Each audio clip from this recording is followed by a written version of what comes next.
ये विद्यालय 35 वर्ष शिक्षकता करने फल गर्व अनुभव करुँ। आज ये विधायकालीन सभार मुझे गर्व अनुभव कर मो गहन आमर पूर्वतन एवं वर्तमान प्रधान शिक्षक उपस्थित अच्छा एवं ये विद्यालय उन्नति कामना सब प्राय मोर लक्ष्य थिला रहा दिन पिलामानंकर शिक्षादान कर इंग्राजी शिक्षक भाव में परिचित थी एवं से शिक्षादान सब देला संगे संगे तांकर उत्तम चरित्र गठन में मुख्यतः लक्ष्य रखी था। जो पिला टिके विशृंखलित हुए तांको प्राय एभली उपदेश सब दे आसे। तेणु से हूँ तो जो मैंने टिके भल पिला चाहती से ग्रहण करनी अन्य किसी पिला से टिके विरति हेले कथा को परवर्ती समय बुझती आसी मत क्षमा प्रार्थना कर सर आप जहाँ कहते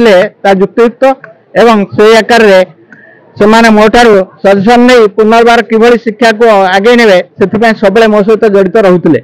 तेणु मुझे अवसर नेले ये कहूँ ए विद्यालय सुनाम प्रभु जगन्नाथ सब लय रखु एवं विद्यालय सुनाम सब से भली लगी रहू एवं ये अंचल जो छात्र छात्री मैंने उत्तीर्ण हो बड़ बड़ पदवी अधिष्ठित हो पार्टी अनुष्ठान आहरी आग को से भली छात्र छात्री बाहरतु एवं विद्यालय सुनाम रक्षा करूँ। मुझे कही 1990 मसीह स्कूल गठन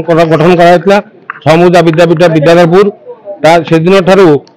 तरुण कुमार साहू आमर एठारे शिक्षक प्रतिनिधि हिसाब से बहु पाठ पढ़ाई आसुले। आज जो विदाय संबर्धना सभा दि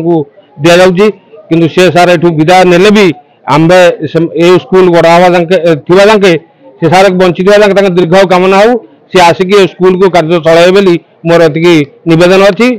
माननीय विधायक